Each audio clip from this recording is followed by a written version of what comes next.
Boa tarde, irmãos. Boa tarde. Paz do Senhor Jesus.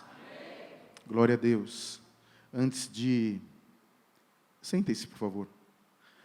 Antes de começarmos, de voltarmos à nossa ministração, eu quero agradecer aos diáconos que estiveram à disposição para nos atender e atenderam muito bem, não deixando faltar nada, sempre com muita atenção. A gente fica muito feliz por essa disposição e essa presteza. Que Deus abençoe grandemente. Eu queria novamente anunciar aos irmãos o curso bíblico que anunciei pela manhã. Alguns irmãos chegaram, eu já havia anunciado, então me perguntaram, e porque tiveram informações a respeito com outros irmãos e faltou alguns detalhes. Então, esse curso bíblico, ele é online. São aulas de duração de 15 minutos. Então, são várias aulas com temas diferentes, com duração de 15 minutos. Você pode aproveitar qualquer horário do dia ou da noite, qualquer horário que você tenha disponível para assistir às aulas. E uma das aulas, especificamente, ela é resposta de perguntas. Então, dúvidas ou questionamentos que você tenha a respeito da matéria, você, através de e-mail, você faz a pergunta, ou através de WhatsApp, conforme o site permitir, e haverá uma aula específica respondendo essas perguntas.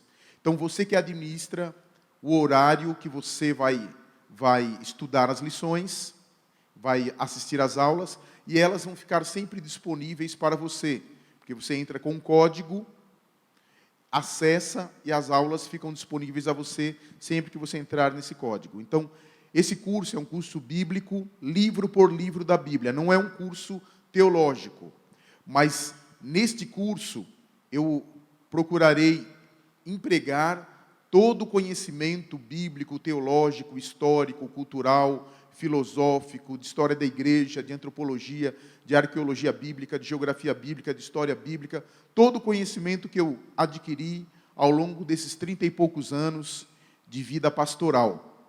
Então, é um curso interessante, porque aqueles que o fizerem, com certeza vão se enriquecer no conhecimento das Escrituras e vão ter um preparo muito bom para fazerem a obra do Senhor, especificamente quem for fazer a obra missionária. E a gente ainda não tem o custo para o aluno desse curso. O curso vai começar somente no mês de agosto. Atualmente nós estamos gravando as aulas ainda, estamos preparando os vídeos das aulas. E você que tiver interesse na saída, você pode se inscrever com a irmã Fátima, passando para ela o seu nome completo, o seu e-mail e um telefone com um WhatsApp, para você receber informações. Esse dado não é uma inscrição, é somente para você receber, através da secretaria, as informações do curso. Caso você queira se inscrever ou não, depois você resolve. E você poderá também divulgar para outras pessoas também. Então, esse curso, ele tanto é organizado por mim, quanto ministrado por mim também. Tá certo? Nós estamos com uma excelente equipe de filmagem, uma excelente equipe profissional, editorial. Estamos formando um excelente site próprio para a escola, nível universitário. E, terminada essa fase, nós vamos organizar o escritório, onde toda a parte de secretaria, de comunicação com os alunos vai funcionar. Então, aqueles que tiverem interesse, e eu indico a todos, deem seu nome, seu e-mail, seu nome completo, seu e-mail e o telefone com o WhatsApp para poderem receber informações. Tá certo? E se não conseguirem, esquecerem de dar o nome hoje, podem me procurar no Facebook, Manassés Herculano, adicionar e pelo Messenger pedir as informações ou passar os seus dados, e eu passo então para o pessoal que está organizando a secretaria. Tá certo? Nós falamos pela manhã a respeito de visão estratégica, E vamos falar agora à tarde a respeito de você começar a tornar concreta a sua visão. Agora sim eu peço a vocês que fiquem em pé, por favor, para orarmos juntos.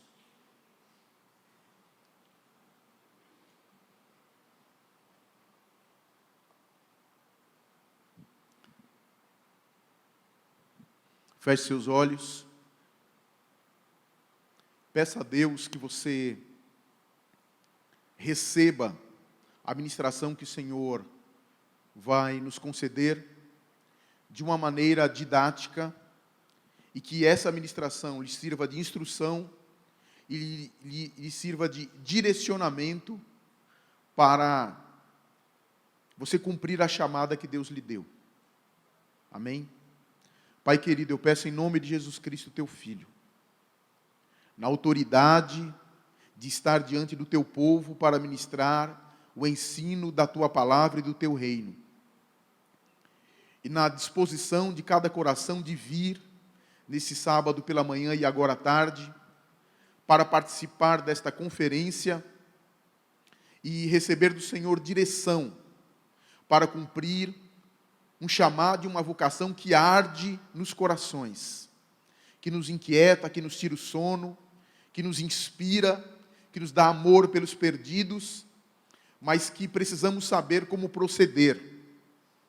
Pai bendito, abre o nosso entendimento, dá-nos sabedoria e inteligência, para compreendamos os passos que devemos dar para cumprir este chamado. E abençoa esta igreja, que é uma igreja missionária, para que possa ser a retaguarda daqueles que forem para o campo, e para que possa ser a preparadora daqueles que anseiam ir para o campo, para que seja a direcionadora e a conselheira daqueles que sentem a chamada e a vocação missionária. Eu peço em nome de Jesus Cristo, para a tua glória e louvor. Amém. Sentem-se, por favor. Nós estamos na página 2. Escreva a visão. Então, o nosso título, Visão Estratégica, e o nosso subtítulo, Escreva a visão. Quem pode ler esse pequeno parágrafo desse tema, por favor? Desse subtema.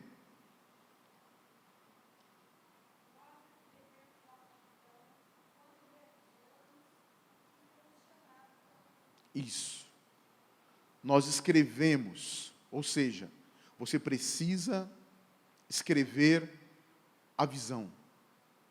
E quanto mais detalhista você for, melhor será. Antes de prosseguir, eu quero ouvir, no máximo 3 irmãos e irmãs, que estiveram pela manhã, e que nas ministrações da manhã, a respeito de visão e de estratégia, foram direcionados por Deus. E Deus já colocou em seus corações o que fazer.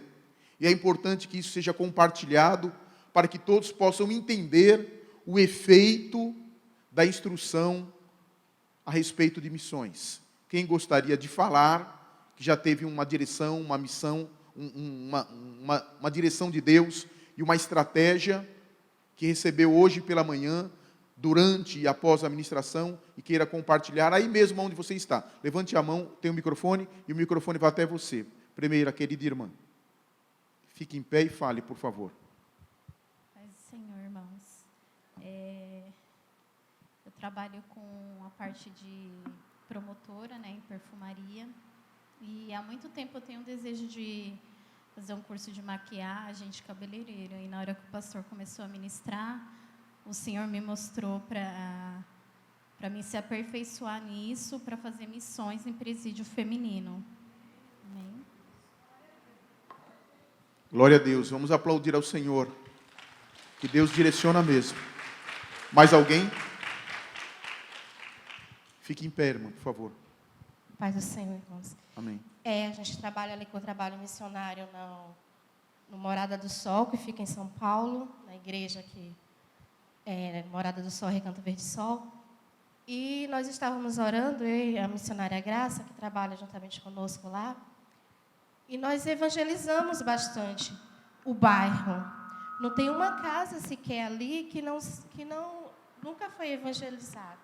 Nós saímos 2 vezes, um mês no Recanto e outro mês no Vale do Sol, para evangelizar as pessoas ali. E aí, no Recanto são várias igrejas que tem, que é um lugar mais desenvolvido, mas no Morada do Sol é um lugar assim bem distante, parece interior, assim. Os irmãos falam bastante do interior da Bahia, mas só vai aqui em São Paulo, ali no Morada do Sol, que vocês vão ver. Assim, a dificuldade até mesmo de chegar de carro, tantos buracos, tantas coisas, é rua de barro. E o pastor falando, eu estava orando ao Senhor, meu Deus, nos dá estratégia, como fazer para alcançar essas vidas? Porque eles aceitam Jesus, eles vão até a igreja, mas depois eles não continuam. E nós estamos nessa batalha, o que fazer, Senhor, para essas pessoas permanecerem e ser discipuladas. Aí o Senhor colocou no meu coração, e também no meio-dia eu fui compartilhar com a missionária Graça, a mesma coisa o Senhor falou com ela, para a gente ir até os lares, estar fazendo culto, discipulando essas pessoas para ter uma fé firme no Senhor e permanecer na igreja, porque é isso que estava faltando. E eu vinha orando, eu até falando para o Senhor, Senhor, envia pessoas que têm capacidade para evangelizar, porque nós não estamos sabendo. Eu falei, Senhor, não estou sabendo trabalhar, não sei como fazer. Mas hoje o Senhor nos deu essa direção de estar fazendo trabalho nos lares e até vamos fazer um culto, vamos chamar os jovens, porque lá os jovens, muitas jovens, os pais não estão na igreja, outras esposas estão, os maridos não estão, e nós vamos estar oferecendo para fazer culto nessas casas. Foi essa direção que o Senhor nos deu nessa manhã. Amém, glória a Deus. Aplaudam ao Senhor. Mais algum irmão ou irmã?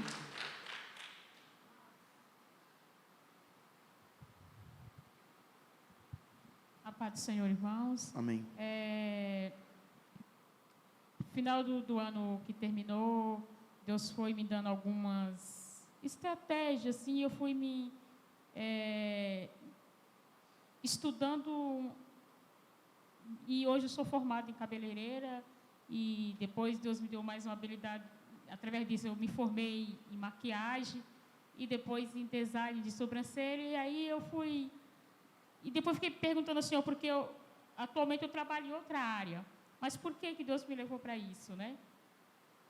E na parte da manhã, quando o pastor chamou nós lá para frente, eu fiquei imaginando, e Deus colocou no meu coração, esse é o meio ao qual você pode, no seu bairro, onde você mora, estar abençoando pessoas, o dia da maquiagem, o dia da beleza, e são meios a qual a gente pode estar ganhando, né? Adolescentes, homens, ou até mesmo homens e mulheres, para dentro da casa do Senhor. Como ele falou que hoje só o folhete ele não resolve, né? A gente sempre evangelizar com folhete não resolve. Então, se o Senhor nos capacitou, nós temos que usar as nossas capacidades, né, através das habilidades que Ele nos deu. Amém, glória a Deus. Aplaudam ao Senhor.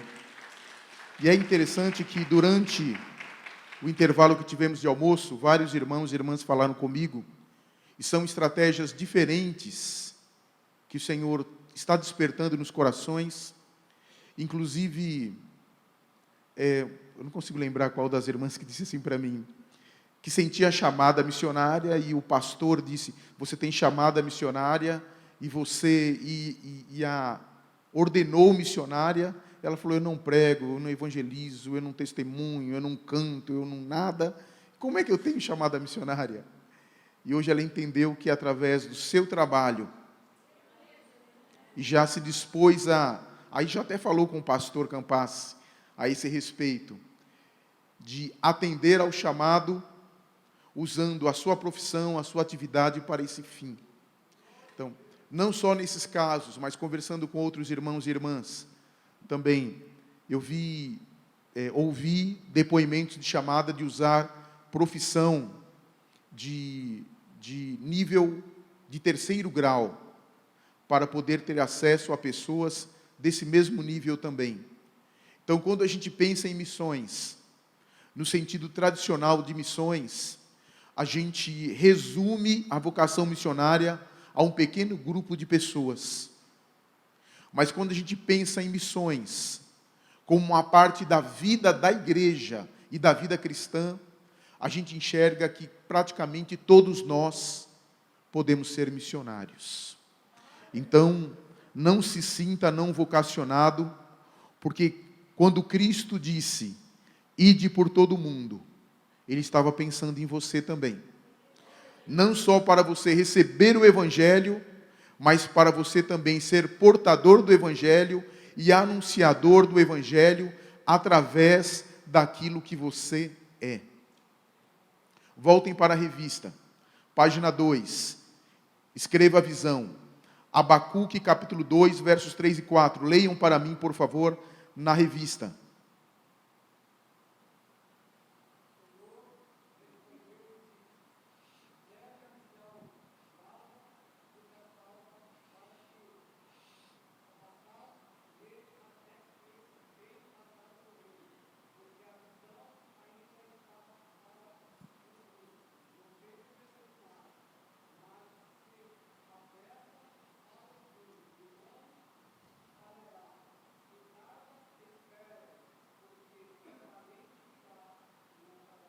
Amém.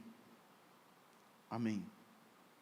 Quando Deus nos dá a visão, a gente, para não perder a visão, a gente precisa registrá-la, escrevê-la. Eu destaquei aqui 3 palavras: escrever, correr e ler.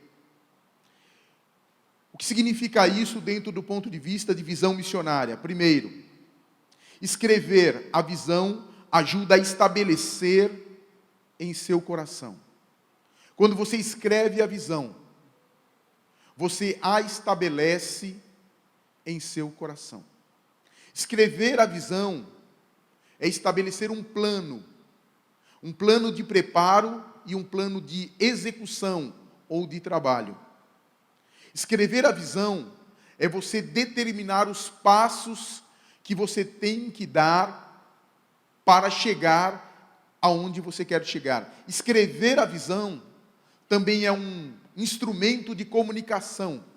Porque se você chega ao pastor, ou à secretária ou diretora de missões, diz assim, eu tenho uma chamada missionária, você não disse nada. Por quê? Porque é muito vago. Missão é algo muito amplo, muito abrangente. Mas quando você sabe, como eu conversei com alguns irmãos, você sabe para onde você quer ir? Você sabe o que você quer fazer? Você sabe o que você quer usar para atingir esse objetivo? Então, se você chega para o pastor e traz um projeto escrito, claro, com os passos determinados, ele também vai entender. Mas simplesmente dizer, eu tenho uma chamada missionária, você não disse nada. E quando falamos em chamada missionária, como dissemos pela manhã, ela pode ser transcultural, como pode ser nacional, mas ela pode ser urbana. Ela pode ser a missão que você vai fazer na faculdade, aonde você estuda. Ela pode ser a missão que você vai fazer no meio profissional, onde você trabalha.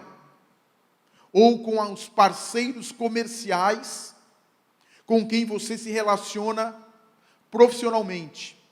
Ou os pares de meio profissional. Por exemplo, você é um professor, um trabalho que você vai fazer com professores. Você é da classe do direito, você vai então fazer um trabalho com advogados ou com juristas e por aí vai. Você é um PM e você vai então trabalhar com esse segmento. Você é um desportista, um atleta, você vai trabalhar com esse segmento. Então, quando você pensa em missões, você não precisa pensar somente em outro país, em outro continente, em outra cultura, em outra língua, em outro povo. É você dentro da sua igreja, mas fazendo missões no meio onde você estuda, onde você convive, com quem você se relaciona, onde você trabalha. Então, é missão também. E você precisa ter uma estratégia clara e uma estratégia escrita, um plano montado. Eu preciso abrir um parêntese aqui e fazer uma pergunta. quando nós começamos a preparar uma pessoa para missões? Ou quando a pessoa começa a ser preparada para missões? Respondam, por favor. Quando uma pessoa começa a ser preparada para missões? Levanta a mão e fala alto. No momento que ela aceita Jesus? Não, mas aí já está acontecendo. Quando começa? Começa quando a pessoa aceita Jesus. E se nasceu na igreja? Não entendi. Quando ela reconhece o chamado? Quando ela começa a se preparar? Quem falou quando ela se dedica? Quando ela se dedica, desde criança. Desde criança.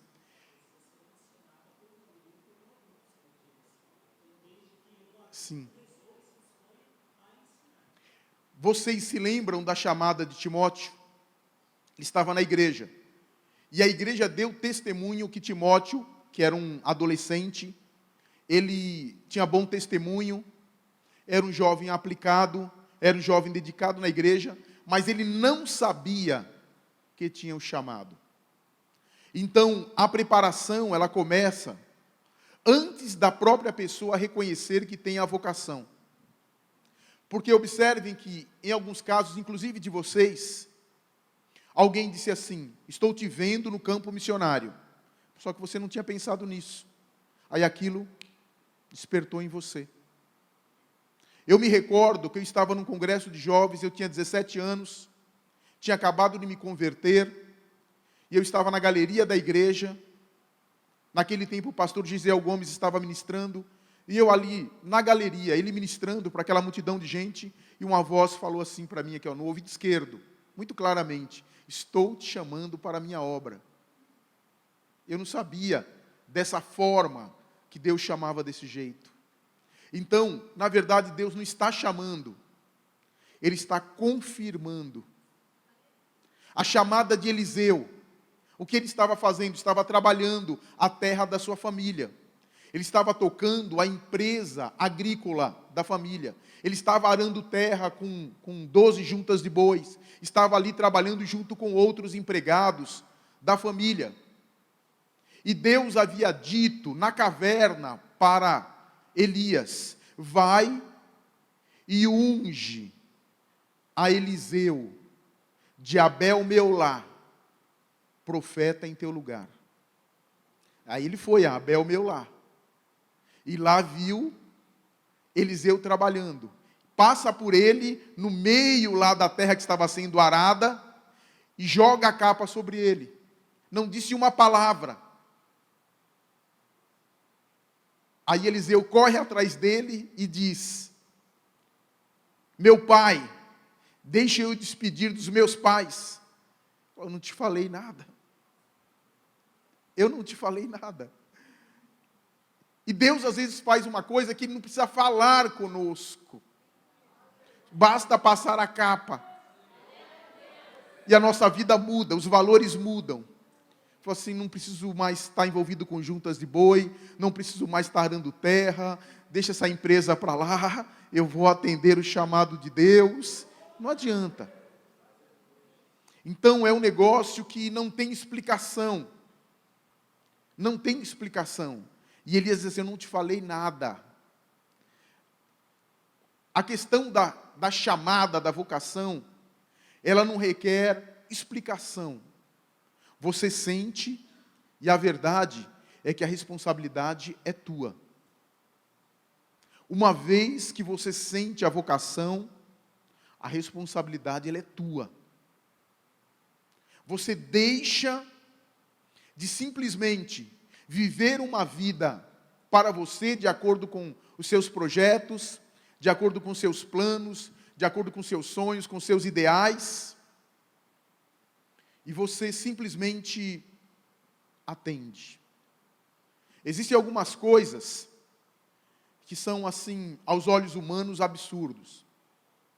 Na época que eu me converti, eu trabalhava numa empresa e havia feito cursos de Senai, havia feito cursos em escolas técnicas, ainda adolescente, começando a fazer esses cursos, se não me engano, com 13 anos. Então, com 18 anos, eu já era ferramenteiro naquela época, e eu era chefe de uma equipe de 14 rapazes, garotos, da minha idade, um pouquinho mais novos ou um pouquinho mais velhos, e eu era chefe, ganhava muito bem. E eu cheguei para o meu patrão, eram 5 donos, cheguei para o que cuidava do setor lá onde eu trabalhava, e falei para ele: senhor Carlos, eu estou indo embora, porque estou indo atender um chamado de Deus. Ele ficou com raiva, porque alguns meses atrás, se não me engano, ele havia dito qual era o plano que a empresa tinha comigo. E se você olhasse no aspecto financeiro e profissional, era um plano excelente. Em termos, naquela época eu já ganhava 10 salários mínimos, e em termos financeiros, seria um salto muito grande.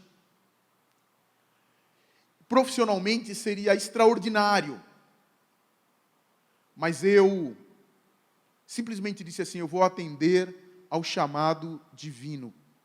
Isso com 18 para 19 anos de idade.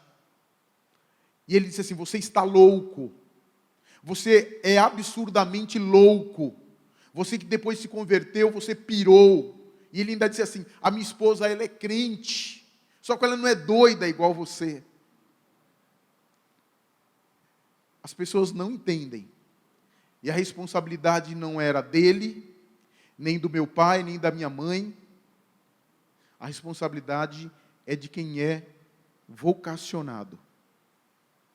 Então, se você pensa em atender a um chamado divino, diz assim: deixa primeiro eu despedir do meu pai, deixa eu primeiro despedir da minha mãe, ou seja, deixa eu ver o que meu pai pensa, o que minha mãe pensa, deixa eu ver como é que as coisas na minha vida se resolvem, deixa eu primeiro acertar essa área ou aquela área da minha vida. Você pode simplesmente se amarrar, se prender e não atender a um chamado de Deus. Então, a primeira coisa é você ter coragem de atender ao chamado divino. Você ter ousadia para atender ao chamado divino. Você tem que dizer: eis-me aqui, e já ir em direção àquilo que Deus te chamou. Com relação a quando começa o preparo, uma igreja missionária, ela tem que trabalhar o coração das crianças para o chamado missionário. Precisa ter conferências missionárias para crianças. Os professores de crianças que aqui estão, líderes de departamento infantil que aqui estão, a diretora do departamento missionário, deve planejar junto aos departamentos infantis das 7 das congregações, conferências missionárias para crianças. E é importante que as crianças aprendam a respeito de missões. É importante que os adolescentes e jovens leiam biografias missionárias, assistam filmes missionários, para que nele se desperte o desejo missionário. E ao mesmo tempo e paralelamente, a igreja tem que ter um projeto. Vou dar um exemplo de um projeto que nós temos hoje em nossa igreja. Porque para fazer missões, se é uma missão transcultural, no mínimo tem que se falar inglês. Além da língua nativa, tem que se falar inglês. Se não dominar a língua nativa, vai dominando o inglês e vai conseguir se comunicar. Então nós fizemos dentro do nosso projeto missionário, todas as crianças da nossa igreja vão receber gratuitamente aulas de inglês semanalmente, a partir dos 6 anos de idade, para que com 18 anos de idade todas falem inglês fluentemente. E olha, irmãos, tem certas coisas que eu sou meio doido. Então, no meu coração, não comuniquei isso à igreja lá não, porque eles vão se assustar, que vivem se assustando comigo. No meu coração, nesse plano de preparar as crianças para que falem inglês fluentemente, vai incluir uma experiência de intercâmbio cultural. Não sei como a gente vai fazer, mas quando essas crianças tiverem entre 14 e 15 anos, vão passar de 1 mês a 3 meses no outro país de fala inglesa, convivendo com ingleses ou americanos, pessoas nativas, aperfeiçoando o idioma. Então, se a gente tem a visão, a gente tem que preparar já desde crianças para esta vocação. Aí, quando elas se descobrirem vocacionadas, elas já estão se preparando. Alguns irmãos falaram aí para mim, eu pretendo fazer um curso de inglês.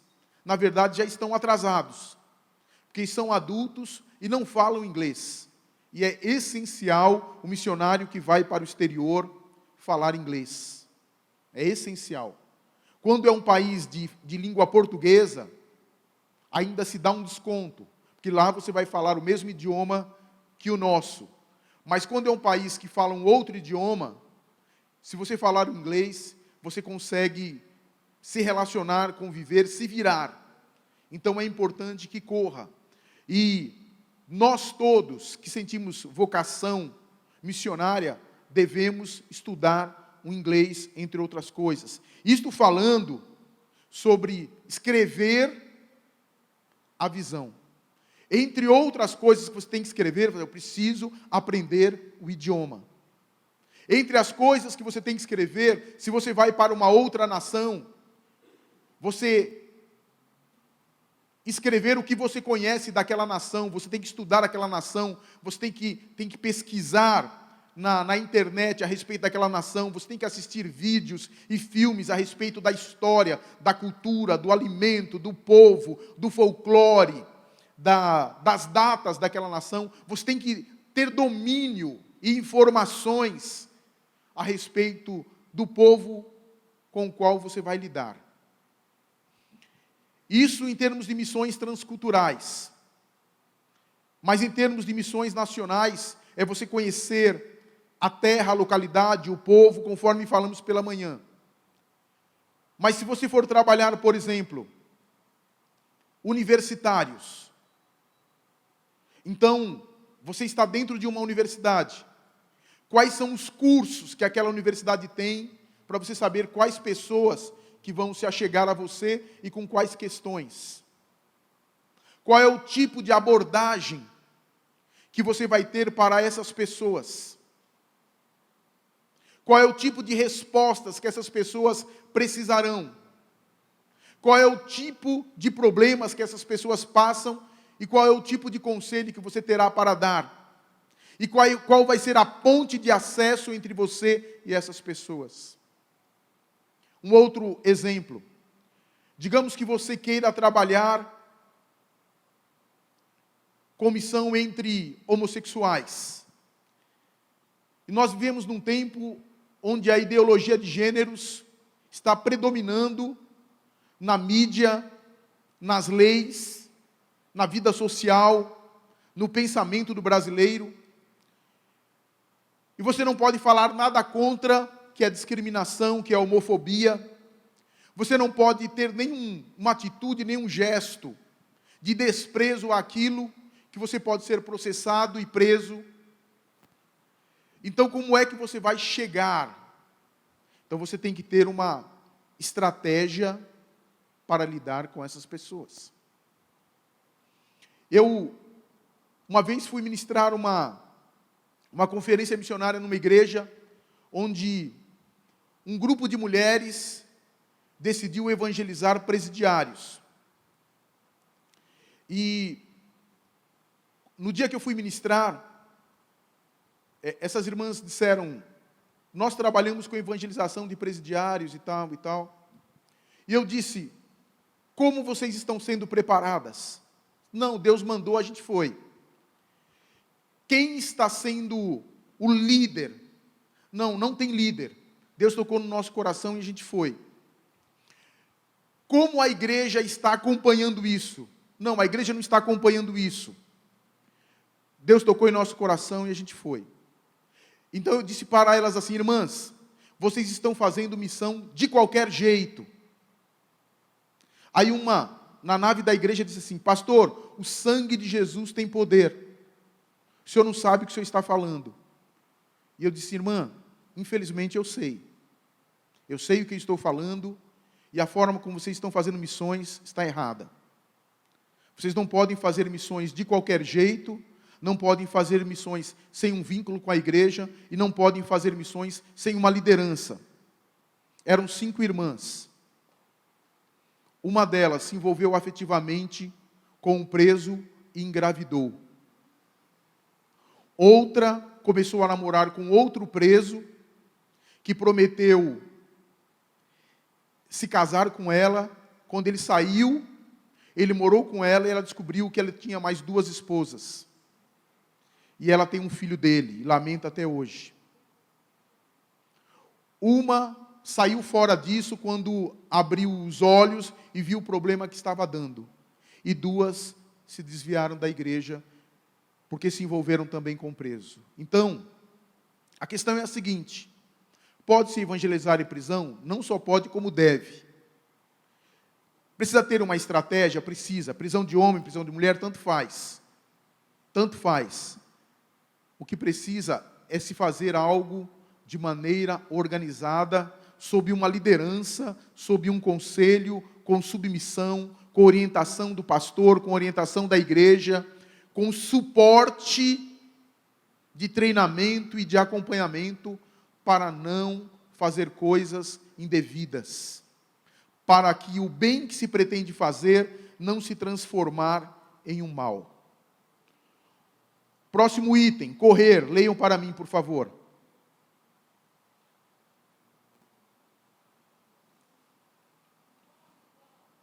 Leia bem alto, em pé.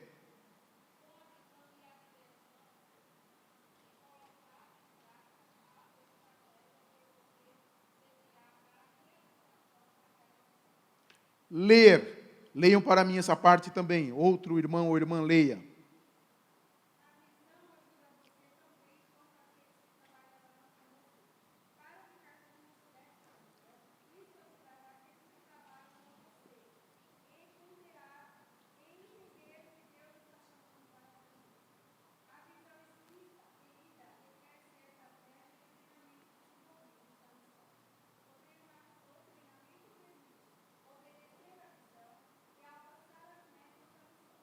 Isso.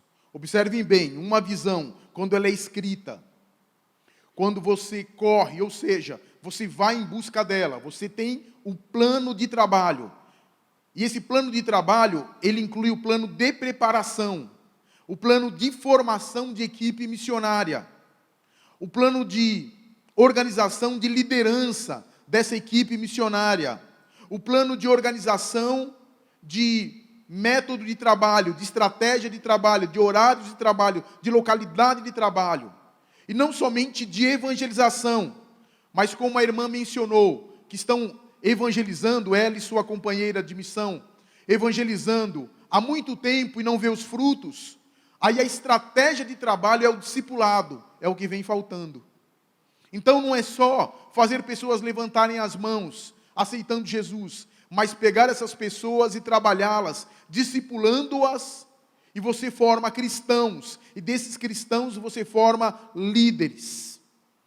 E é importante também entender que a visão escrita e lida, ela refere-se ao treinamento. Aí você obedece uma estratégia de trabalho, você segue uma linha de trabalho, você segue um plano de trabalho, e você consegue estabelecer metas.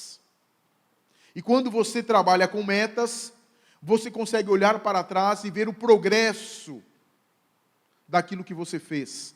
E quando você trabalha com metas, você consegue dimensionar ou ter um norte para onde você quer chegar. 2 pontos importantes que eu quero considerar agora, na página de número 3. Metas e orçamento. É importante que nós tenhamos metas, mas é importante que a gente pense em orçamento também. Leiam para mim, por favor, a respeito de metas.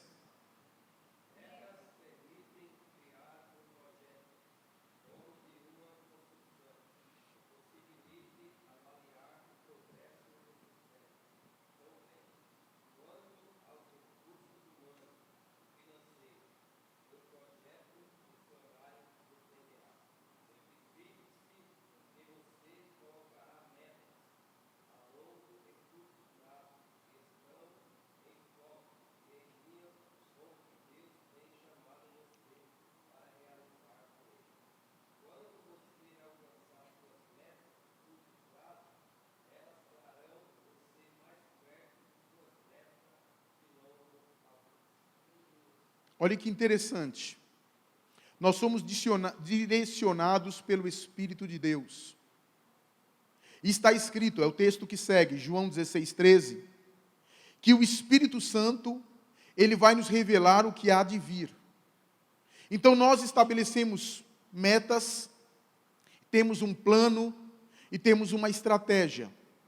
Mas quem tem a visão do todo, do presente, do passado e do futuro, das coisas que vão acontecer, das possibilidades relacionadas ao futuro, das portas que vão se abrir ou que vão se fechar, dos caminhos que vão aparecer, das possibilidades que vão surgir, quem tem a visão disso antes que aconteça é o Espírito de Deus.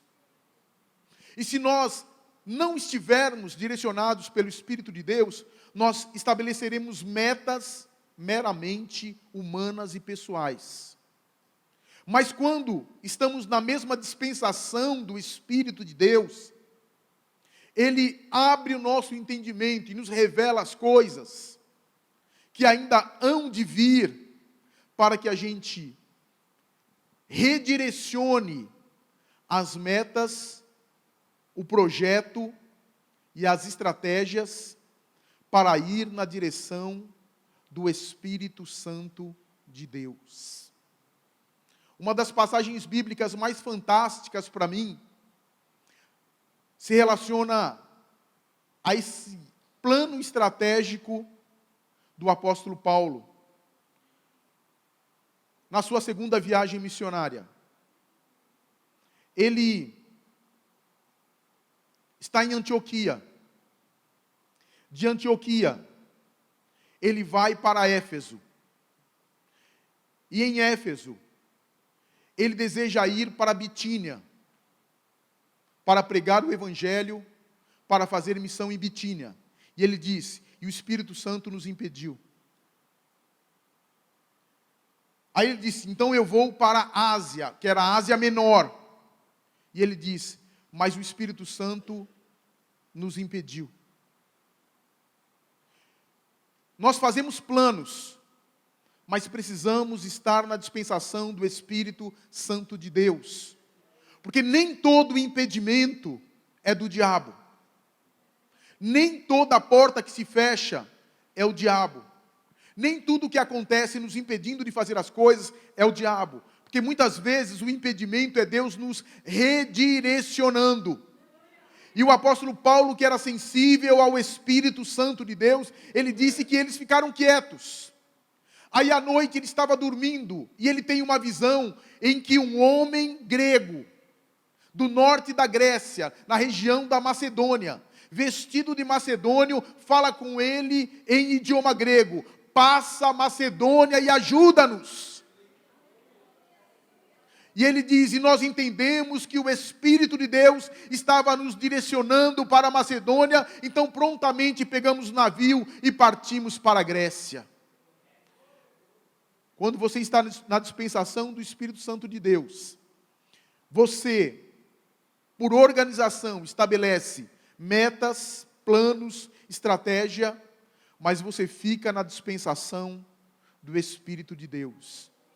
Agora, o que não é dispensação do Espírito Santo de Deus é você dizer assim, eu vou aonde o Espírito Santo me dirige, eu faço o que Deus manda, mas espera aí, qual é o seu plano? Não, o que Deus mandar eu faço, onde Deus me mandar eu vou. Você não tem plano, você não tem plano.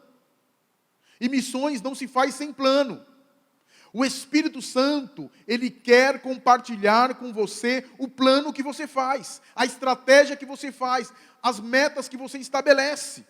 Mas se você não tem plano, não tem estratégia, não tem metas, Deus não vai te direcionar. E outra, você pode se direcionar pelas suas próprias emoções, achando que é o Espírito Santo de Deus.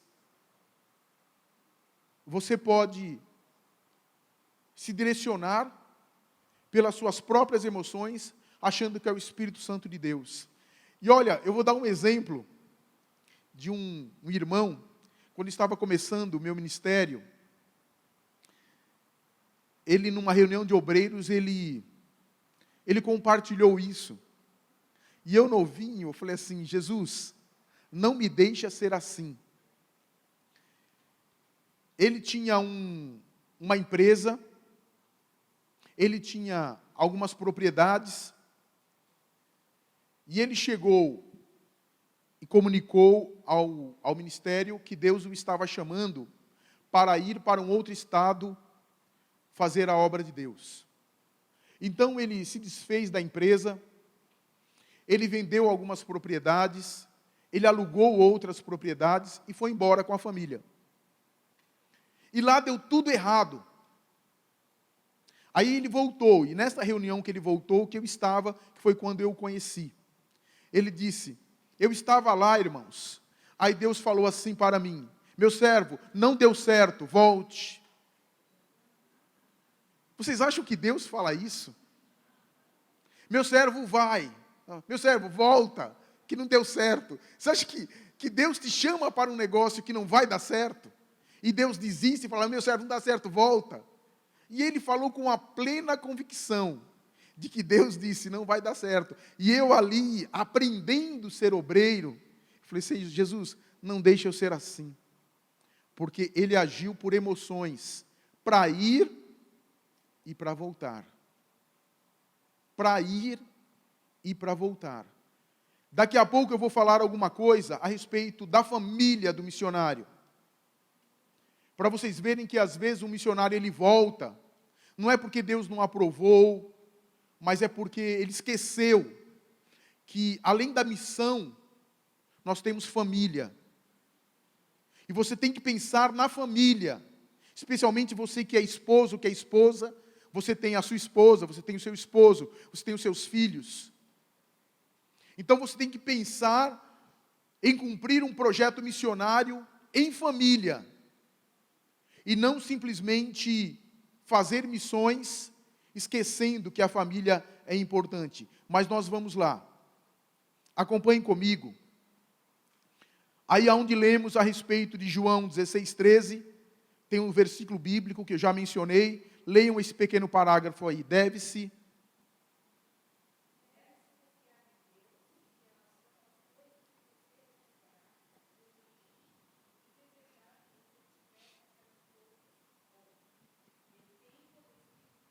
isso. Essa dependência do Espírito Santo, ela é fundamental. Mas também é fundamental você não confundir o Espírito de Deus com as suas emoções.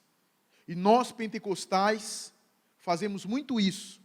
Nós estamos cheios de emoções e achamos que estamos cheios do Espírito de Deus.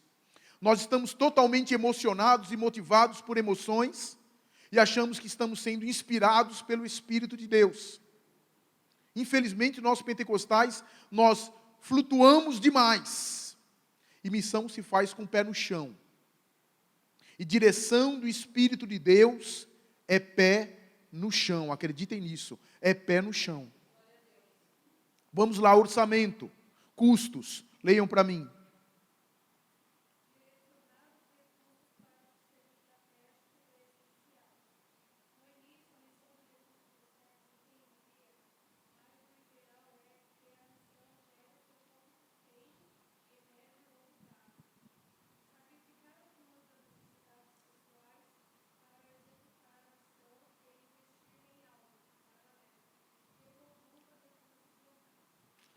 Até aqui por enquanto. Primeiro, há projetos missionários que vão requerer investimento. Por exemplo, a igreja aqui envia.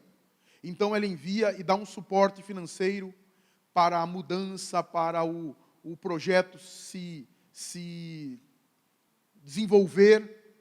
Mas todo projeto missionário, ele tem que incluir a sua autossustentação.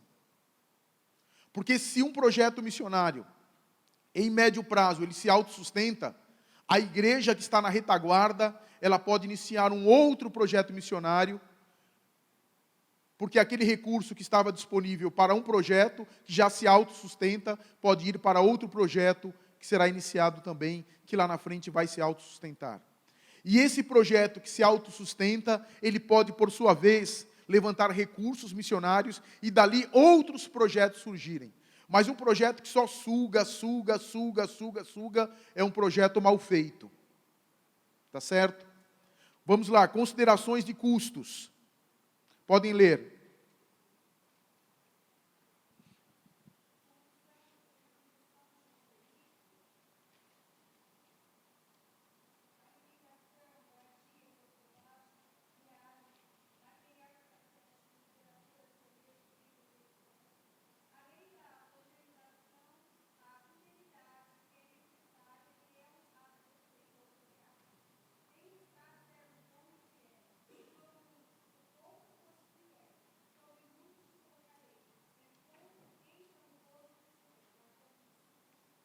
Olha que interessante. Quando pensamos em orçamento, e missão não é só a chamada. Missão é planejamento financeiro. Missão é planejamento administrativo. Missão é planejamento de custos, de gastos, de investimento, de receita. E esses itens todos precisam ser considerados. E quando ou enquanto o recurso do projeto é pequeno, é importante que os envolvidos no projeto sejam fiéis. Fiéis não só ao Senhor, mas fiéis àqueles que investem no projeto missionário. Fiéis à igreja que está na sua retaguarda, mantendo o projeto missionário, custeando o projeto missionário. E quando há essa fidelidade, Deus a honra, ou honra os missionários, e os coloca sobre muito. O apóstolo Paulo também é exemplo disso. Ele, quando escreve aos Filipenses, ele diz: eu aprendi a viver com pouco, também aprendi a ter abundância. Eu aprendi a ter fartura, e aprendi a padecer necessidade. Eu posso todas as coisas naquele que me fortalece. E ele diz: agora que vocês me mandaram a contribuição que veio pela mão de Epafrodito, eu tenho abundância para muito tempo. Eu estou farto. Quer dizer, ele estava dizendo, quando eu padeci necessidade, eu não fiquei murmurando, reclamando. Quando eu tinha pouco, eu não fiquei murmurando, reclamando. A mesma alegria da fartura eu tinha na escassez. A mesma alegria que eu tinha na abundância, eu tinha na fome. E agora o Senhor me coroou e me honrou, me dando abundância. Então, um projeto que ele pode começar com poucos recursos, Deus pode agraciá-lo com muitos recursos. Então, seja fiel no pouco, para que Deus te honre, colocando você sobre o muito. Amém? E quando estiver sobre o muito, permaneça fiel também. Mas é importante algumas coisas. Não desperdiçar recurso e nem perder o foco. Porque no meio do caminho, o missionário ele pode perder o foco da missão. Ele pode, por exemplo, usar um empreendimento empresarial com a finalidade de fazer missões. Daqui a pouco ele se vê ganhando tanto dinheiro que ele só pensa no ganhar dinheiro. E não pensa que aquilo ali é um instrumento para fazer missões. Ele vai para missões e contribui com pouco, com o seu dízimo que é pouco, com a sua oferta que é pouca. mas com o empreendimento que ele faz, ele começa a ganhar muito dinheiro e ele começa a sonegar o seu dízimo e a fechar a mão na oferta. Então, se é fiel no pouco, seja fiel no muito também. Então, não perca o foco. Leiam para mim, por favor.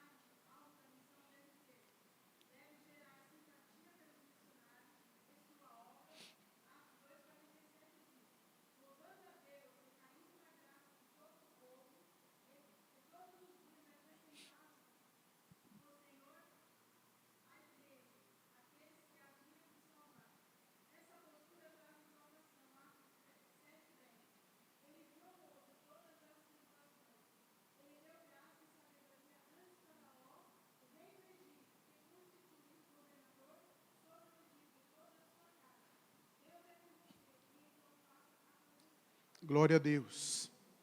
Então, primeiro, quando você vai fazer missões e você se integra à sociedade, e você se torna, na comunidade, na sociedade, alguém importante, e portas se abrem. Digamos que você seja um missionário que não esteja em missão integral, em tempo integral, mas em tempo parcial. E você então, trabalhando, fazendo missões, você empreendendo e fazendo missões, você vai ganhando a simpatia das pessoas e traz pessoas para a igreja.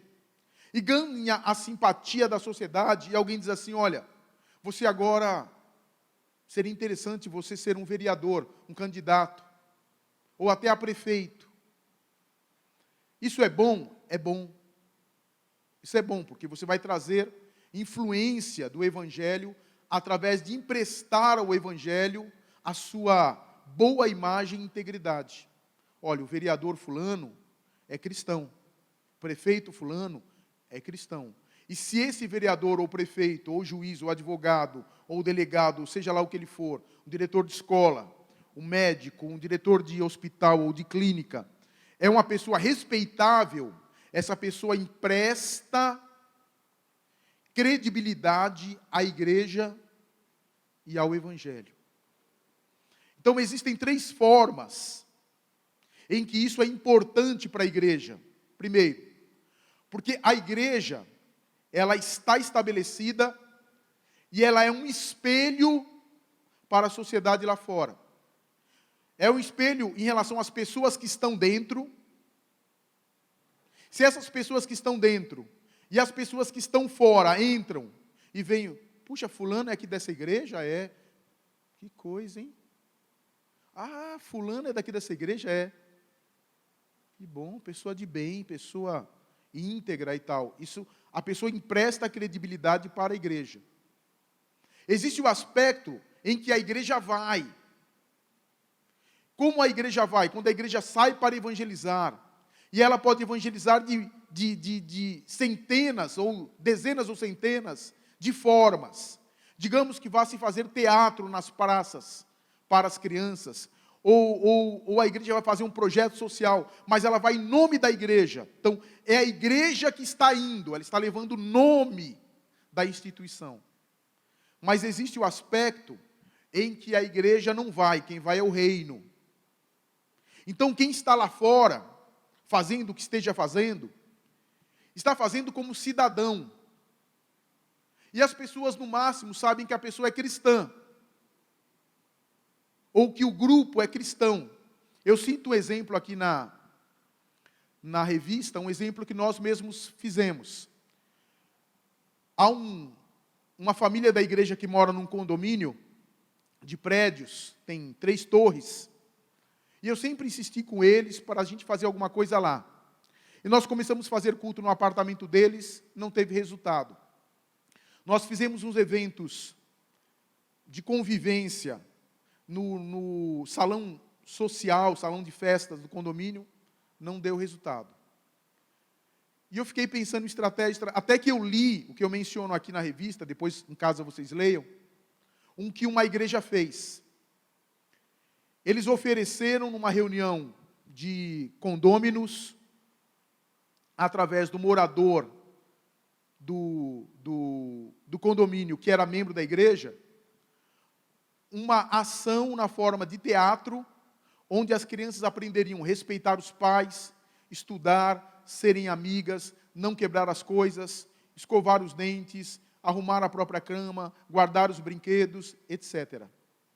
Isso aí incluiria a distribuição de pipoca, de algodão doce, e incluiria diversas atividades dinâmicas que entreteriam as crianças do condomínio. E essa igreja que fez isso, não fez isso em nome da igreja, da instituição. Fez isso em nome de um grupo teatral X. E quando eles fizeram aquilo, os pais, os moradores, puxa, de onde vocês são? Quando eles perguntaram de onde vocês são, eles falaram, nós somos da igreja tal. Eles foram como reino, mas o impacto foi tanto que as pessoas se preocuparam, se importaram em saber, ficaram curiosas de saber de onde eram e ficaram conhecendo que era da igreja. E as pessoas daquele condomínio passaram a ir à igreja e levar seus filhos e se converter. E nós fizemos a mesma coisa. Fizemos esse trabalho, inclusive com palestras para as crianças a respeito de higiene bucal, inclusive com atendimento pediátrico. E foi tão impactante que as pessoas perguntaram, quem vocês são? Aí nós falamos da igreja. E algumas dessas pessoas estão participando da igreja. E tem mais, aquele culto que nós fazíamos no lar, no apartamento dos irmãos, que não ia ninguém, passou a ter frequência. Então, a igreja ela pode ir, ela está estabelecida, e ela é um espelho de uma sociedade de pessoas que se importam umas com as outras e se cuidam, como a igreja primitiva. Ela é uma igreja que vai e leva seu nome, sua identidade, sua instituição, mas ela pode ir como reino. Mas quando a igreja vai como reino, e você está envolvido na sociedade, como um empreendedor, como um comerciante, como um empresário, como um funcionário público, como uma personalidade importante, você não pode perder o foco. Você não pode perder o foco. Para você não se corromper. Quando as pessoas dizem assim, quem se envolve com a política se corrompe. Não se corrompe.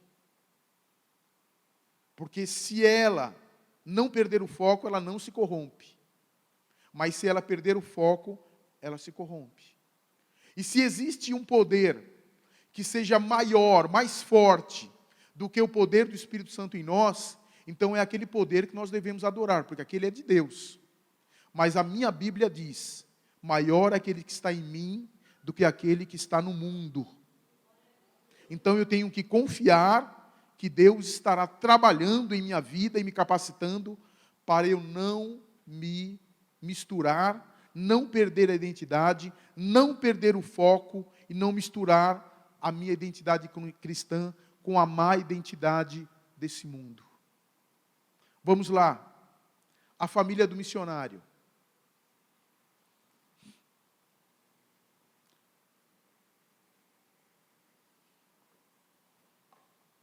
Existem 3 tipos de missionários. Existe aquele missionário que é o missionário local. O que é um missionário local? É aquele missionário que ele mora numa localidade, ele congrega numa igreja e ele faz missões a partir do seu contexto profissional, social, acadêmico, etc. Então é um missionário. Porque para ser missionário não precisa ter uma credencial de missionário. Para ser missionário não precisa ir para outro estado, outra cidade, outro país, outra cultura. Se você enxerga que a sua vocação ela é local, e é uma chamada missionária local, então faz. Então você está dentro do seu contexto. Você está trabalhando numa comunidade carente. Você está trabalhando num orfanato. Você está trabalhando num posto de saúde, não como enfermeiro, nem como nada. Você pode ser um voluntário para ajudar a fazer a triagem das pessoas, a organizar filas, o que for. Você está envolvido ali, ou então você está ali entregando folhetos, não importa. Mas você está fazendo alguma coisa dentro do seu contexto. Ou você está trabalhando com as crianças que ficam brincando na praça. Ou você está trabalhando com adolescentes em uma quadra de esporte, ou por aí vai.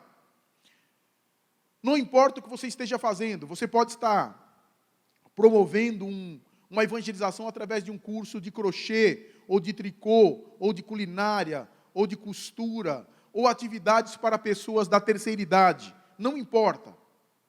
Você pode estar promovendo, seja na dependência da igreja, ou de uma sociedade de bairro, ginástica para mulheres da terceira idade, ou acima de 40 anos, gratuitamente.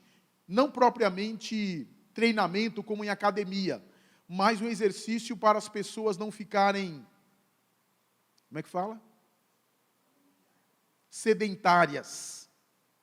Então, você está promovendo a atividade e usa essa atividade para evangelização. Então, você está dentro do seu contexto, você dedica uma parte do seu tempo, você tem sua casa, sua família, você trabalha, você estuda, você vive a sua vida familiar, vive a sua vida eclesiástica e está fazendo missões.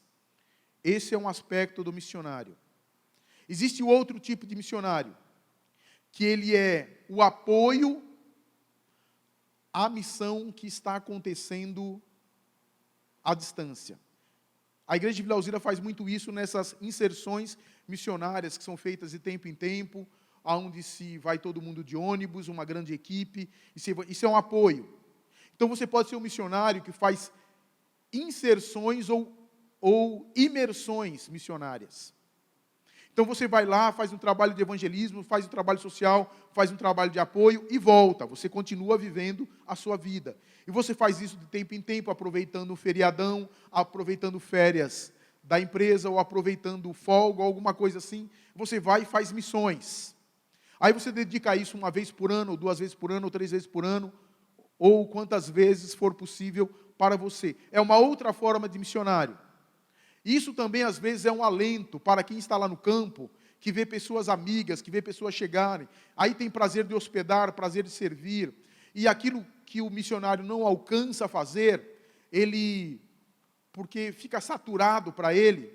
Então vem uma equipe, faz um trabalho, uma cruzada, faz uma atividade que mobiliza a comunidade e ele vê frutos. Aí ele vai discipular aquelas pessoas que foram convertidas, ele vai dar continuidade ao trabalho com os frutos que foram gerados daquela inserção, daquela imersão missionária. Então, é outro tipo de missionário também. Aí você vai fazer um trabalho específico num lugar onde há uma igreja estabelecida, como você pode aproveitar um evento, como, por exemplo, carnaval, vamos evangelizar no carnaval em tal lugar, ou vai ter um evento na praia, vamos lá, ou vai ter um show não sei onde, ou jogo de futebol, ou...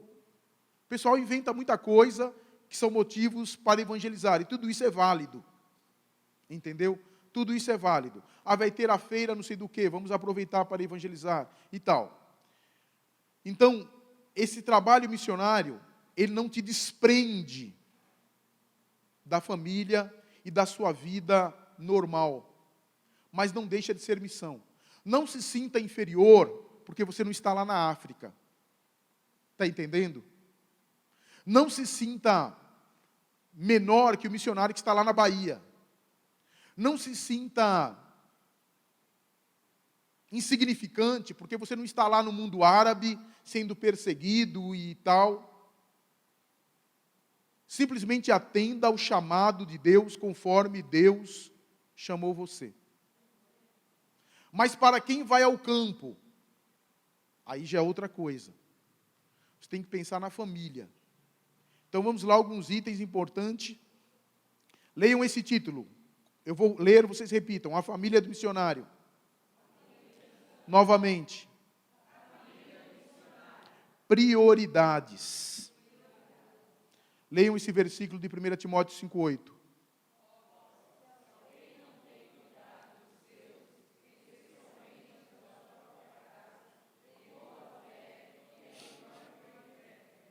Nós não podemos fazer a obra de Deus e esquecer que nós temos família.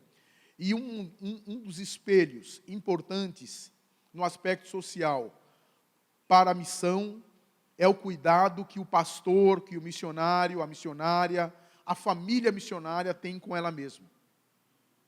Então, é importante que as pessoas vejam a estabilidade daquela família. Eu pastoreei uma igreja em que na cidade vizinha havia uma outra família de pastores, da mesma denominação, porém de outro ministério. E esse pastor tinha 11 filhos. E a mulher dele estava grávida do 12º filho. E quando eu o conheci, ele disse que Deus o mandou para lá. E eu não descri. E ele disse que Deus era o provedor, que Deus era isso, que Deus era aquilo, que Deus era aquilo outro. Mas os filhos estavam passando tanto problema, a família, que os filhos começaram a roubar. Porque não tinha calçado, começaram a roubar. Porque não tinha comida, começaram a roubar. Até que os filhos começaram a ser presos. E ele disse que foi o diabo. Era o diabo que estava perseguindo e destruindo a família. Por fim, esse próprio pastor se desviou, se separou da mulher, e os filhos se envolveram com criminalidade e tal. Então tem algumas coisas a considerar aqui. Primeiro, não pode se ir para o campo missionário de qualquer jeito, simplesmente achando que Deus chamou. Segundo, quem quer ser missionário, não queira encher uma igreja só de filho seu. Tem que ter planejamento também em relação à quantidade de filhos, porque é necessário ter tempo para educar filhos, para formar filhos. Na verdade, dar comida para filho é fácil. Dar roupa usada para filho é fácil. Dar tênis usado, pé 37, tênis 40 para filho, é muito fácil. Por 3, 4 filhos para dormir numa cama só e dizer que Deus preparou aquela cama, Deus está abençoando, eles dormem tudo junto, aí menino com menina, aí tudo 10, 12, 15 anos, com 3 anos de idade. É Deus, irmão, Deus está abençoando, está nada, irmão. Não está abençoando nada. Isso é bagunça, isso é confusão. Deus não quer isso. Então o missionário ele precisa ter planejamento familiar. Planejamento familiar. Tem que ter consciência que ele tem que ter filhos e prover para os filhos, tem que ter filhos e ter tempo para o filho, tem que ter filhos e educar os filhos. Seus filhos vão ser exemplo. E não é um exemplo forçado, não. Na marra, não. Porque não funciona. Filhos que cresçam dentro de um ambiente prazeroso, que eles tenham prazer de servir a Deus, prazer de viver para Deus, prazer de estar na igreja e prazer de acompanhar os pais. Senão desanda tudo. Então, a chamada missionária, ela tem na retaguarda um planejamento familiar sério. Se você não consegue cuidar da sua família, o que você quer fazer no campo missionário? Campo missionário não é um lugar de fuga. Campo missionário não é um lugar para a mulher que é infeliz no casamento. Então, eu vou para o campo missionário. Não é um lugar de fuga para um homem que é infeliz no casamento. Então, eu vou para o campo missionário. Não aguento mais a minha família, vou para o campo missionário. Isso não é motivo para atender chamada nenhuma missionária.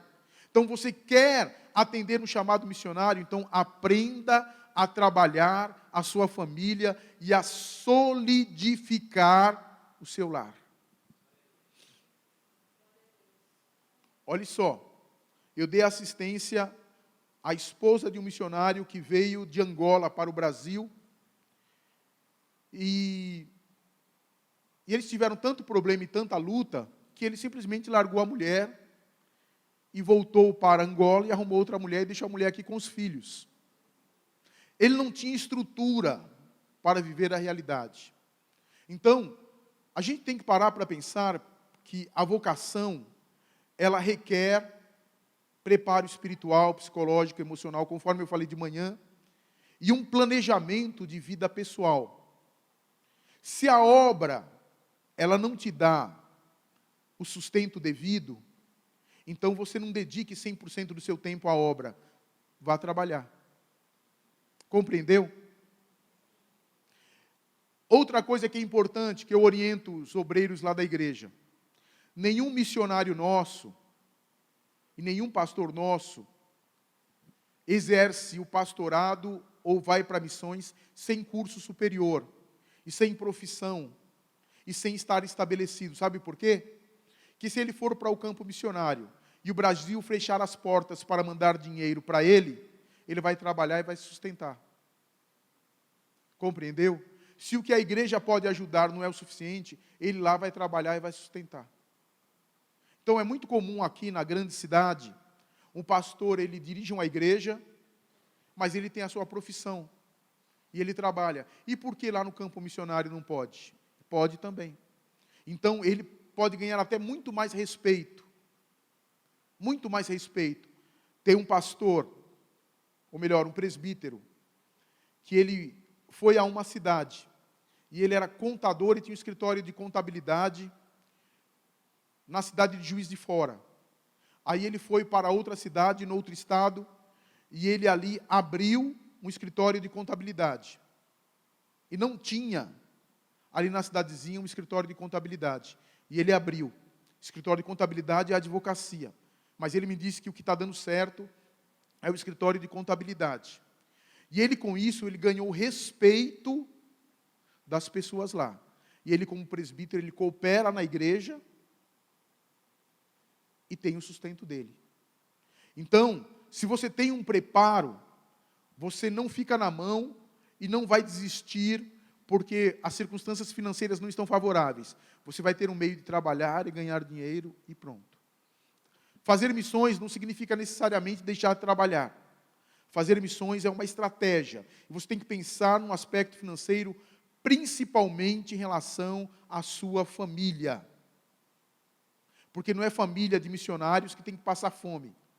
Não é porque é filho de missionário que tem que viver de roupa dada, ganhada e doada. Entendeu? Não é assim, tem que se pensar diferente. Esse tempo já passou.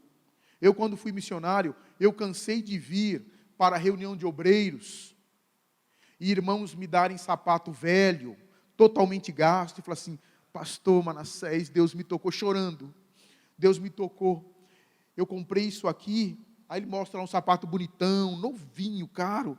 Assim, e Deus falou assim, entrega para o meu servo esse aqui. Ele me deu velho, entendeu? Então a gente pega e leva. E roupa, às vezes tinha que usar um terno maior que eu, menor que eu. Isso envolvia a esposa, os filhos. Mas isso, irmãos, é 30 anos, 25 anos atrás. Hoje a realidade tem que ser outra. Tem que ser outra. Não pode ser assim. Não pode ser assim. Naquele tempo eu tinha uma cabeça e era instruído errado. Hoje eu não instruo errado e sei como é que tem que ser. Então, não se coloca missionário numa fogueira. Se coloca missionário no campo missionário. E não numa fogueira para que ele perca o casamento, para que ele perca os filhos, para que ele destrua a família, para que ele perca a saúde e nada disso. Estão entendendo, irmãos? Olha, eu sou professor. Não somente sou professor, mas a minha função, a minha formação de teólogo faz com que eu seja como que um cientista. Então, a gente está analisando missões, eu estou analisando com vocês missões de uma maneira científica também. Eu não posso ficar aqui emocionando vocês, vamos para a missão, que Deus está mandando, vamos para a missão, aí vai para a missão e quebra a cara. Puxa, mas Deus usou o pastor. Não, eu estou mostrando para você como tem que ser, para você fazer missão estratégica de maneira eficiente. Amém, queridos? Amém ou não? Amém. Se você achar que não é amém, diz assim, não amém. Mas se achar que é amém, então dá um amém de verdade aí. Amém. Glória a Deus. Vamos lá. Leia aí para mim uma história. Pode ler. Bem alto.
Entendeu?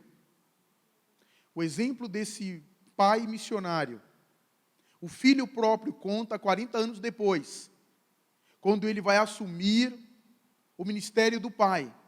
Diz: meu pai, quando chegou aqui, nesse lugar quente, nesse lugar úmido, difícil, estranho para nós, ele gastou 1 mês construindo uma piscina. Antes dele evangelizar, antes dele ganhar almas, antes dele fazer missões, ele fez uma piscina, e a piscina pronta, depois ele nadou com todos nós, para mostrar que nós somos a prioridade para eles, para ele. E depois ele foi fazer a obra de Deus. E hoje eu assumo o ministério do meu pai, ele está dizendo.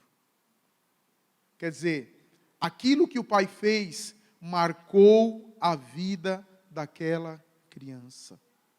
Então, não fiquem pensando assim: olha, o missionário tem que sofrer. Não é isso não. Isso já foi, gente. O missionário não tem que ter onde dormir, não tem que ter o que comer, não tem que ter o que vestir. Isso já foi, gente. Já foi. O tempo disso já passou. Nunca deveria ter sido. Mas se já aconteceu, que não aconteça mais. Então, se você vai para o campo missionário, vai para morar dignamente, vai para se vestir dignamente, vai para se alimentar dignamente, vai para se calçar dignamente, vai para se conduzir dignamente, para não ser vergonha para o Evangelho. Eu uma vez fui numa cidade chamada São Gotardo, no interior de Minas Gerais, e fui procurar lá uma igreja Assembleia de Deus, porque o nosso ministério queria abrir um trabalho lá, e procurei. Quando eu achei, ela dava esse pedacinho aqui, ó, do púlpito, só esse pedacinho aqui. Aí eu perguntei para o vizinho: onde é que mora o pastor? Aí eu fui à casa do pastor, eu e os irmãos que estavam comigo, fomos à casa do pastor, e vi ele chegar, ele descalço, com uma calça rota, os filhos todos descalços, mal vestidos. Ele não tinha um calçado. Nenhum dos filhos tinha calçado. E eles moravam na beira de um córrego, numa casa caindo. Era assim que a igreja do Rio de Janeiro, que os enviou, os mantinha. Eles eram uma vergonha para o Evangelho. Sabe por quê? Porque eles eram um exemplo de descaso. Ele era um exemplo de maltrato com o ser humano. E eles refletiam que a igreja não cuida daqueles que ela envia. Então o missionário ele tem que ser bem preparado na sua vida pessoal, para que, se a igreja não cuida, ele consiga se virar bem. Ele possa ter atividade, profissão, renda, para se manter bem. Ele não precisa necessariamente viver bem só do Evangelho.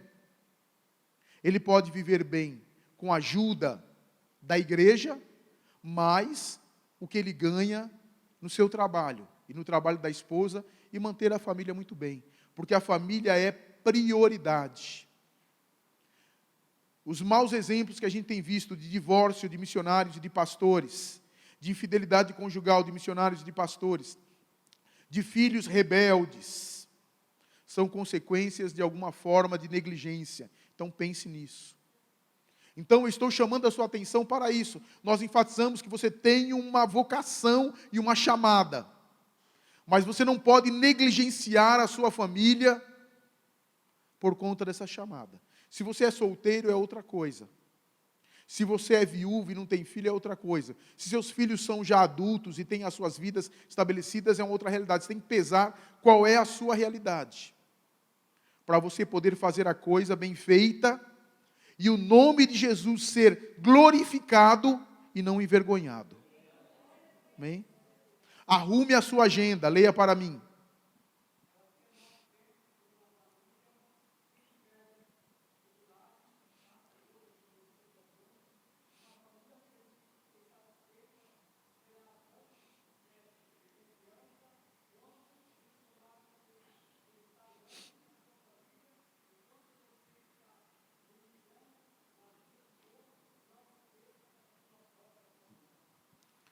Irmãos, eu fiquei 9 anos no campo missionário, e meu pastor dizia assim: missionário não tira férias. 9 anos. Vocês acreditam que eu pastoreei várias igrejas no interior do estado de Minas Gerais, e os irmãos iam pescar e eu nunca fui pescar, porque para o presidente, o pastor que fosse fazer uma pescariazinha, num feriado, alguma coisa assim, era vagabundo. Não que o pastor deva viver pescando de lazer, não, mas ele tem direito ao lazer. Eu tinha vergonha de jogar futebol com os meninos da igreja, para de repente o pastor presidente chegar e falar: Manassés, você veio fazer o que aqui? Hoje eu penso o contrário, que eu jogando futebol com a meninada da igreja, eu estou interagindo com eles, estou fazendo bem, estou discipulando, estou integrando, entendeu? Mas a cabeça era outra, e a cabeça dos líderes era outra. Então aí o que acontece? Quando eu vim para São Paulo, e fui ficar na sede, e fui desenvolver ministério itinerante, eu conversei com a minha esposa assim: vamos tirar uns 15 dias de férias. Aí nós saímos de férias, fomos para a praia, chegamos lá de manhã, chegamos lá à noite, e dormimos, de manhã, fomos para a praia, deu mais ou menos 11 horas da manhã, a gente já vamos comer um camarão. Eu estava indo para um quiosque, aí senti uma dorzinha. Aí fui dar um passo, a dor intensificou. Eu fui dar outro passo, eu caí. E não consegui me levantar de dor. Aí foi tão forte a dor, mas tão forte a dor, que eu tive que ser carregado, colocado num carro, levado para um hospital. Fui medicado. Não me lembro quem foi, mas minha esposa ligou para alguém que foi de São Paulo para lá e me trouxe para São Paulo. Fui para o hospital e o médico falou assim: você tira férias? Ele falou assim: é a primeira vez em 9 anos, eu disse. Ele falou assim: os seus órgãos estão se comprimindo. Tal é o estresse que você vive. E agora você relaxou e seu organismo está reagindo, porque você não descansa. Está entendendo, irmão? Então, ser missionário não significa não ter direito a lazer, não ter direito a descanso, não ter direito a ir num restaurante com a esposa, a comer uma pizza com a esposa, ir no cinema com a esposa ou com os filhos, e ir num shopping passear. Tem direito. Tem direito a ir ter um momento de alegria, de lazer, de diversão. Então, a agenda do missionário, ela deve incluir o descanso. Eu achei interessante que, logo que eu fui a primeira vez em Cuba, a quinta-feira era folga. E eu, com a minha mente fechada, eu achei estranho. A gente está aqui para fazer missões. Mas a gente ficou lá, na primeira vez, 28 dias. Mas a quinta-feira era folga nossa. Então, na quinta-feira, a gente não fazia nada. Nos outros dias, a gente trabalhava, mas na quinta-feira era folga. Porque eu estava com batistas. E batistas são assim organizados. E a minha raiz assembleiana estava querendo falar mais alto que eu. Não, você não vai fazer a obra, vai fazer a obra. Entendeu? Então, é complicado isso. A nossa mente ela é condicionada. Aí a gente esquece que a gente tem um corpo que precisa descansar. A gente tem uma mente que ela precisa de lazer. Ela não pode só pensar. A gente precisa de descanso. A gente precisa de atividades sociais. Que não sejam só igreja, só missão, só evangelização. Então, quando a gente faz as inserções missionárias, sempre no penúltimo dia, hoje a gente faz um churrasco e joga futebol. Todas as vezes, a gente vai fazer 10 dias, penúltimo dia tem churrasco e futebol. E se é um lugar que tem um rio, a gente nada também. Então a gente tira pelo menos meio dia de folga nas nossas inserções missionárias. Eu estou melhorando, quer dizer. Vou encerrar, irmãos, essa parte dessa tarde, falando sobre treinamento de homens fiéis. Leiam aí na revista, 2 Timóteo 2, 2 e 15.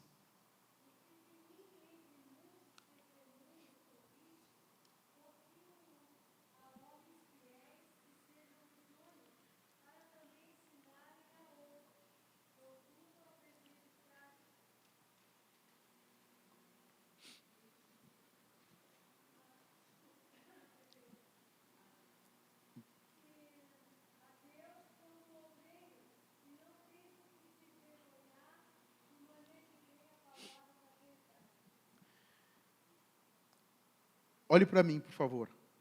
Primeiro, você vai fazer missões, você vai pregar? Ou você vai fazer missões só com seu trabalho material? Você vai ensinar? Ou você vai fazer missões só com um trabalho físico? Você vai lidar com Bíblia? Então você tem que manejar bem a palavra de Deus. Você não pode ir para o campo missionário sem um bom curso bíblico e teológico. Não pode. Você não pode ir para o campo missionário sem uma boa biblioteca que você consulte, que você estude. E você não pode viver de livros devocionais, livros motivacionais. Você precisa ler literatura de doutrina bíblica, para você saber o que crê e ensinar a verdade bíblica. Então, você tem que estar bem preparado. Você tem que manejar bem a palavra da verdade. Primeira coisa. Segunda, ministério e missões é para pessoas fiéis. Ministério e missões é para pessoas fiéis. Não adianta querer ir para o campo missionário, se você se lidar com dinheiro, você vai roubar o dinheiro que não é seu. Se você se hospedar na casa de alguém, e você vê alguma coisa lá que é interessante, como eu hospedei um pastor em minha casa que ele roubou livros meus. Ele roubou meus livros. Foi na minha estante lá e pegou o livro meu. E roubou, pôs lá nas malas dele e levou embora, assim, na cara dura. Entendeu? E ele tinha condições de comprar, mais condições do que eu. Só que era a índole dele. Então, se você é uma pessoa... Não tem aquele livro, A Menina que Roubava Livros? Então, se você é um missionário que rouba livros, então não serve. Não serve. Porque você vai roubar livro, vai roubar dinheiro da tesouraria da igreja. Compreendeu? Então, não serve. Tem que ser pessoa fiel. E não só fiel nesse aspecto da honestidade, mas fiel à igreja. Porque há obreiro que ele está fazendo a obra de Deus lá no campo missionário e o trabalho está crescendo. E aí ele comunica ao pastor presidente: pastor, a gente está com dificuldade, só que a igreja está tendo dinheiro para se manter. Pastor, está precisando de dinheiro para isso, para aquilo outro. Ele é infiel, porque a igreja aqui já pode se manter. Mas ele fica pedindo dinheiro, como se não tivesse. Isso é infidelidade. Outra coisa, a igreja mãe, ela envia, ela mantém, ela sustenta, ela investe. Aí a igreja, lá do campo missionário, ela cresce. E ela, ao invés do pastor falar assim, agora a gente vai destinar à igreja sede, ou ao departamento de missões da igreja sede, 10% das nossas entradas, 20%, 30%, nada. Não quer compartilhar do projeto do campo de expansão. Não vamos mandar nada para a sede, não. Não é assim, gente. A gente que é missionário tem que ter uma visão de fidelidade.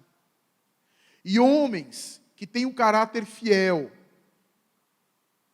homens que têm um caráter fiel, precisam ser treinados na Bíblia e na estratégia de trabalho.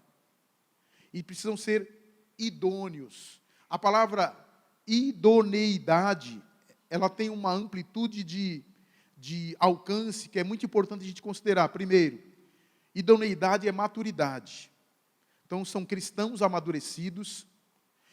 Um cristão amadurecido não é um cristão emocional. Ele é pé no chão. Segundo, uma pessoa idônea, ela é responsável em relação ao seu casamento. Então, não é aquela pessoa que está pregando com fogo, com pulo, e planta bananeira, e não sei o quê, e papapá, e em casa é um inferno. Então, é uma pessoa que trabalha o seu casamento para melhorar, trabalha a sua vida conjugal para melhorar.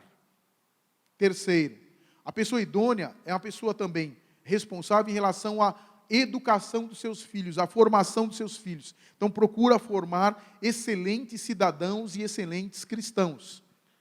A pessoa idônea, ela é uma pessoa conselheira que aconselha primeiro com a própria vida. Ela é um exemplo. Não significa que seja uma pessoa perfeita, mas significa que é uma pessoa responsável com a vida, que procura melhorar. Então as pessoas se espelham e vão buscar o conselho, vão buscar a sabedoria, vão buscar o exemplo. Então é importante isso aí. A pessoa idônea é aquela pessoa que vai ouvir uma confissão e não vai contá-la no púlpito. É uma pessoa que vai ouvir uma confissão e não vai contá-la, olha, vou contar para você, mas não conta para ninguém. Aí depois fala, olha, estou contando só para você. Aí já está na 10ª pessoa, olha, eu senti de falar para você, para ninguém. Entendeu? Mas já contou para metade da igreja. Então uma pessoa idônea é aquela pessoa que vai ouvir uma confissão e vai segredar. E não somente vai ouvir a confissão e segredar, mas vai tentar ajudar a pessoa que está confessando. A pessoa que é idônea, ela não vai tomar partido. Por exemplo, bom, tem uma pessoa na igreja, e ela tem um talento melhor que o meu filho, mas como eu quero aquele cargo, aquele não sei o que para o meu filho, então eu vou podar, eu vou impedir aquela pessoa mais talentosa que meu filho de desenvolver o ministério. Vou tirá-la da igreja. A pessoa idônea não é assim.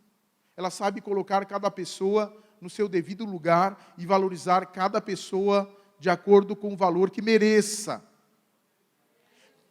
Paulo fala assim, Timóteo, treina homens fiéis que sejam idôneos. E eles devem manejar bem a palavra da verdade, se tornando missionários que não têm do que se envergonhar. Então é isso que a gente tem que ser. É isso que a gente tem que ser. E para concluir, o missionário e a missionária podem ser solteiros? Podem. Não tem problema nenhum. Mas pode ser solteiro que queira casar? Pode. Pode ser solteiro que não queira casar? Também pode. Mas só que cada um tem que saber a respeito de si mesmo qual é o seu dom. Tá certo? Eu me recordo que quando eu fui atender o chamado missionário, o pastor falou assim, ó, você tem 1 mês para casar. 1 mês para casar. Eu queria casar, eu estava noivo, mas não pensava em casar em 1 mês. Aí fui quase que obrigado, eu casei em 1 mês. Foi esse o negócio. Mas tudo bem, mas não é isso que eu estou dizendo. O que eu estou querendo é o seguinte, você fala assim, não vou casar não, vou fazer a obra de Deus, só que surgiu um cara bonito, você já treme. Surgiu uma moça bonita, você já pira. Então não dá, você tem que casar. Tem que casar, não adianta querer forçar a natureza a ser o que ela não é. Então você pode ir solteiro, mas vai pensando, eu vou casar. Vou casar com alguém de lá, com alguém de cá, mas vai casar. Por outro lado, me permitam a expressão e a brincadeira. Se você não gosta da fruta,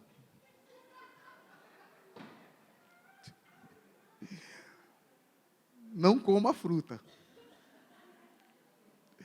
Então é o seguinte, você não gosta da coisa, então por que vai casar? Fica solteiro. Entendeu? Sabe, eu não gosto, então fica quieto aí. Fica na sua, não vai atrapalhar a vida de ninguém. Porque, para quem não gosta, se casar, aí vai ter problema, porque não vai querer e vai falar assim para a mulher, não, você tem que orar e jejuar, você está na carne, o diabo está te usando, você fica vindo para cima de mim na hora de deitar, não sei o quê, eu estou querendo jejuar e tal. Ou então você que é mulher do fogo, aí o marido vem para cima e você começa a falar, sangue de Jesus tem poder, Senhor te repreenda, Satanás, vira esse negócio para outro lado e tal. Entendeu? Se você não gosta, não queira casar para ir para o campo, vai solteiro mesmo. Senão você vai arrumar problema para os outros. Então, a questão é a seguinte, pode ir solteiro, casado, com filho, sem filho, tanto faz. Mas saiba lidar com responsabilidade com aquilo que você está abraçando. Porque não é só fazer missões, é fazer missões com responsabilidade. Amém, queridos? Amém? Antes de nós orarmos, haverá o arrastão. E o arrastão é uma coisa rápida. É o seguinte, vai ser, o culto é às 18, às 5h30 o arrastão, às 17h30. Então você vai, e sai evangelizando com folheto, como você quiser. Sai em turma, vai, conseguiu alguém que aceite vir para o culto, você traz e fica com a pessoa aqui até a hora do culto. É assim que funciona o arrastão. Então participe, é uma grande bênção, e geralmente tem uma grande colheita de almas. E se for desviado, você vem orando, se for endemoniado, você já vem expulsando, e deixa Deus operar. E à noite, a palavra vai ser um pouco diferente, que ela vai ser uma mistura de palavra evangelística com missões. Vai ter uma outra característica, mas não vai ser palavra prolongada, não. Nosso culto vai terminar mais ou menos às 8 horas, e a parte didática, ela mais ou menos termina aqui. Então, nesse período, eu estou à disposição para conversar com os irmãos, com as irmãs. Estamos aí para ajudá-los. Não só agora, como depois também. Eu sou amigo. O missionário Anaísa sabe, os irmãos que me conhecem sabem, sou amigo. Estou aí para ajudar, presente ou via rede social, não importa, estou aí para servir. Fiquemos em pé, eu quero orar com vocês.